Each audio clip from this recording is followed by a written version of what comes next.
नमस्कार, news take के Y factor में आपका स्वागत है। मैं हूं योगेश मिश्र। 14 फरवरी का दिन भारत के लिए ही नहीं, यूएई यानी संयुक्त अरब अमीरात के लिए भी बहुत खास दिन रहा। पहली बार इस मुस्लिम देश में एक भव्य मंदिर तामीर हुआ और लोकार्पित हुआ। इस मंदिर को जनता के लिए खोले जाने के समय देश के प्रधानमंत्री नरेंद्र मोदी वहां उपस्थित थे।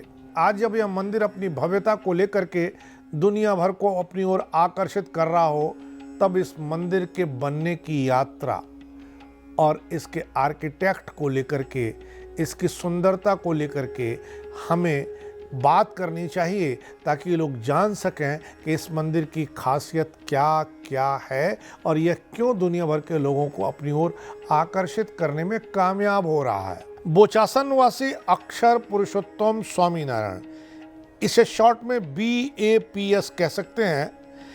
स्वामीनारायण मंदिर संयुक्त अरब अमीरात में पहला हिंदू मंदिर है। यह मंदिर भगवान स्वामीनारायण को समर्पित है। स्वामीनारायण जी का मंदिर भारत और अबू धाबी के अलावा दुनिया भर के कई देशों में बना हुआ है, जहां भगवान स्वामीनारायण को परब्रह्म मानकर उनकी पूजा की जाती है। BAPS वेदों में निहित एक सामाजिक आध्यात्मिक हिंदू आस्था का प्रतिनिधित्व करता है। इसकी शुरुआत 18वीं सदी के अंत में भगवान स्वामीनारायण ने की थी। औपचारिक रूप से 1907 में शास्त्री जी महाराज द्वारा इसे स्थापित किया गया। अबू धाबी में हिंदू मंदिर का प्रस्ताव 2015 में नरेंद्र मोदी की पहली यूएई यात्रा के दौरान आया था।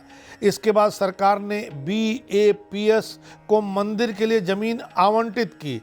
पीएम मोदी ने इसे ऐतिहासिक कदम बताया और 130 करोड़ भारतीयों की ओर से यूएई को धन्यवाद दिया। मंदिर के उद्घाटन पर साधु ब्रह्म विहरी दास ने संयुक्त अरब अमीरात के नेताओं की परोपकारिता और सौहार्द द्वारा किए गए महत्वपूर्ण योगदान को मान्यता दी। उन्होंने भारत के प्रधानमंत्री और संयुक्त अरब अमीरात के नेतृत्व के बीच मजबूत बंधन पर जोर देते हुए संयुक्त अरब अमीरात के शासकों और अधिकारियों के प्रति गहरा आभार व्यक्त किया। अबू धाबी का यह मंदिर केवल हिंदू आस्था का प्रतीक नहीं है, बल्कि इसी के साथ साथ 300 सेंसर लगा करके इसे एक वैज्ञानिक चमत्कार भी बना दिया गया है। इस दिव्य अभ्यारण्य के निर्माण में 18 लाख ईंटें लगाई गई हैं। आश्चर्यजनक 6,89,512 घंटे खपे हैं और इसी के साथ 40,000 घन फीट संगमरमर और 1,80,000 घन फीट बलुआ पत्थर भी इसकी भव्यता को चार चांद लगाता है। मंदिर का निर्माण बोचासन वासी अक्षर पुरुषोत्तम स्वामीनारायण संस्था द्वारा किया गया है, जो हिंदू धर्म के वैष्णव संप्रदाय स्वामीनारायण संप्रदाय का एक संप्रदाय है। BAPS के पास दुनिया भर में 1550 मंदिरों का बड़ा नेटवर्क है, जो दुनिया भर में 3850 वैश्विक केंद्र और 17,000 असेंबलियों का संचालन करता है। अबू धाबी के अलावा London, Houston, Delhi, Chicago, Atlanta, Toronto, Los Angeles और नैरोबी में भी स्वामीनारायण का मंदिर शामिल है। BAPS के प्रवक्ता के अनुसार 10वें आध्यात्मिक गुरु और संप्रदाय के प्रमुख स्वामी महाराज ने 5 अप्रैल 1997 को अबू धाबी के रेगिस्तानी रेत में एक हिंदू मंदिर की कल्पना की थी, जो देशों, समुदाय और संस्कृतियों को साथ ला सकता है। यूएई में भारतीय प्रवासियों की तादाद तकरीबन 3.3 मिलियन है, जो यूएई की जनसंख्या का एक बड़ा हिस्सा बैठता है। इनमें से 150 से 200 परिवार ऐसे हैं जो स्वामीनारायण के भक्त हैं। अबू धाबी मंदिर 7 शिखरों वाला एक पारंपरिक पत्थर वाला हिंदू मंदिर है।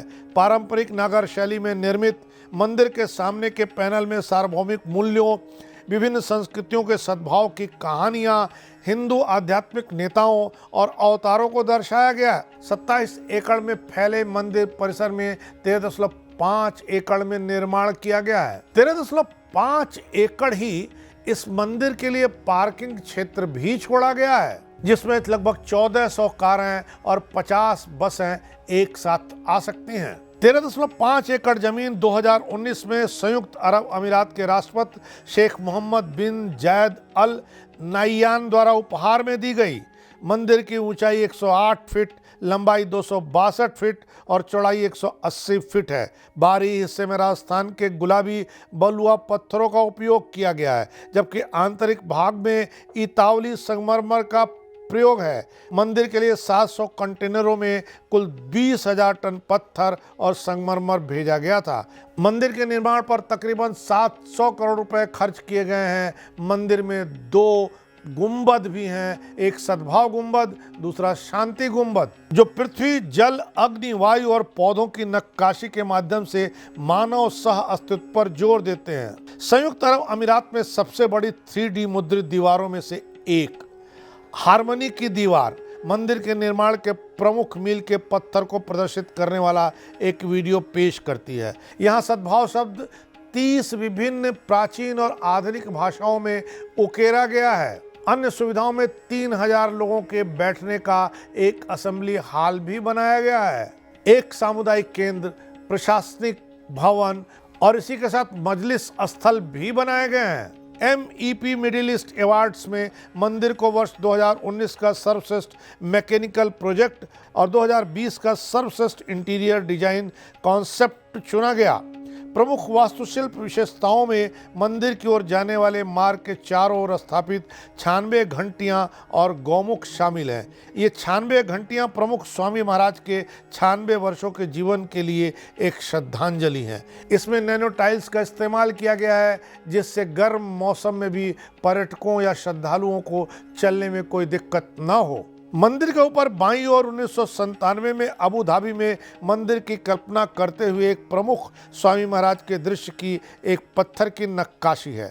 मंदिर में किसी भी लौह सामग्री का उपयोग नहीं किया गया है ताकि इस मंदिर को जंग से बचाया जा सके। मंदिर में कई अलग अलग प्रकार के खंभे देखे जा सकते हैं, जैसे गोलाकार और षटकोणीय एक विशेष स्तंभ है जिसे स्तंभों का स्तंभ कहा जाता है, जिसमें लगभग 1400 छोटे खंभे खुदे हुए हैं। मंदिर के आसपास की इमारतें आधुनिक और अखंड हैं, जिनका रंग रेत के टीलों के रंग से मेल खाता है। मंदिर में भारत के चारों कोनों के देवताओं को चित्रित किया गया है। इसमें भगवान राम, सीता, लक्ष्मण और हनुमान, भगवान शिव, पार्वती, गणपति, कार्तिकेय, भगवान जगन्नाथ, भगवान राधा कृष्ण, अक्षर पुरुषोत्तम महाराज, तिरुपति बालाजी और पद्मावती और भगवान अयप्पा शामिल हैं। मंदिर की कुछ और विशेषताएं भी हैं, जैसे मंदिर के चारों ओर एक नदी है जिसमें गंगा और यमुना का पानी लाया गया है। सरस्वती नदी को यहाँ पर सफ़ेद रोशनी के रूप में चित्रित किया गया है और जहाँ से गंगा गुजरती हैं वहाँ काशी के घाटों की तरह ही एकदम उसी अनुकृति में घाट बनाए गए हैं। भारतीय सभ्यता की 15 मूल्यवान कहानियों के अलावा माया सभ्यता, एज़टेक सभ्यता, मिस्र की सभ्यता, अरबी सभ्यता, यूरोपीय सभ्यता, चीनी सभ्यता और अफ्रीकी सभ्यता की कहानियों को भी चित्रित किया गया है। BAPS के प्रवक्ता के मुताबिक मुस्लिम राजा ने एक हिंदू मंदिर के लिए जमीन दान की थी, जहां मुख्य वास्तुकार एक कैथोलिक, ईसाई, परियोजना प्रबंधक एक सिख, संस्थापक डिजाइनर एक बौद्ध, निर्माण कंपनी एक पारसी समूह की थी और निदेशक जैन परंपरा से आता है। स्वामीनारायण संप्रदाय के संस्थापक भगवान स्वामीनारायण थे, जिनका जन्म 3 अप्रैल 1781 को उत्तर प्रदेश के अयोध्या में हुआ था। स्वामीनारायण को सहजानंद स्वामी के नाम से भी जाना जाता है। उनके पिता हरिप्रसाद और माता भक्ति देवी ने उनका नाम जन्म लेते ही घनश्याम रखा था। भगवान स्वामीनारायण के बारे में कहा जाता है कि इनके पैर में कमल का चिन्ह देखकर ज्योतिषियों ने कह दिया था कि ये बालक लाखों लोगों के जीवन को सही दिशा देगा। अयोध्या के पास एक रेलवे स्टेशन है जिसका नाम है स्वामीनारायण छपिया। बताया जाता है कि यही स्वामीनारायण का जन्म स्थान है। 5 साल की उम्र में उन्होंने शास्त्रों का अध्ययन शुरू कर दिया था। उस समय 8 साल की उम्र में बच्चों का यज्ञोपवीत संस्कार हो जाया करता था, इसलिए उन्होंने बहुत तेजी से शिक्षा ग्रहण करना जारी रखा। लेकिन अल्प आयु में ही वे घर छोड़ करके देश दुनिया देखने निकल पड़े। बताया जाता है कि अपने भ्रमण के दौरान वो लोगों से मिलते, बातचीत करते, सत्संग करते, भजन कीर्तन करते थे। उनकी ख्याति तेजी से फैलने लगी और उनके अनुयायियों की संख्या भी तेजी से बढ़ती चली गई। कहते हैं जगह जगह ज्ञान और अध्यात्म की अलख जगाने के दौरान वे गुजरात पहुंचे। यहीं से उन्होंने स्वामीनारायण संप्रदाय की स्थापना की। स्वामीनारायण संप्रदाय और इस संप्रदाय के अनुयायियों के जरिए उन्होंने समाज में फैली कई कुरीतियों को दूर करने में अपना योगदान दिया। उन्होंने कई प्राकृतिक आपदाओं के दौरान राहत कार्य चलाए। अपने सेवा भाव के चलते ही उन्हें लोगों ने भगवान का अवतार मान लिया। भगवान स्वामीनारायण ने अपने शिष्यों को दार्शनिक सिद्धांतों, नैतिक मूल्यों, अनुष्ठान आदि की शिक्षा दी। स्वामीनारायण संप्रदाय में कई गुरु हुए जिन्होंने भगवान स्वामीनारायण के आध्यात्मिक विरासत को आगे बढ़ाया। वहीं भगवान स्वामीनारायण के तीसरे आध्यात्मिक उत्तराधिकारी शास्त्री जी महाराज ने 1907 में BAPS यानी स्वामीनारायण संस्था की स्थापना की, जिसके द्वारा दुनिया भर में कई मंदिर बनाए गए। स्वामीनारायण संप्रदाय ने दुनिया के तमाम देशों में सनातन और हिंदू धर्म को फैलाया, सेवा भाव को आगे बढ़ाया, भारतीय संस्कृति और सभ्यता को दुनिया के दूसरे देशों की संस्कृति और सभ्यता के सामने ला करके खड़ा किया और अपने मंदिरों की दीवारों पर उकेर करके उसे अक्षुण्ण रखने का काम किया। इस बार इतना ही। अगली बार फिर मिलेंगे किसी नए सवाल पर नए ढंग से बात करने के लिए। तब तक के लिए नमस्कार।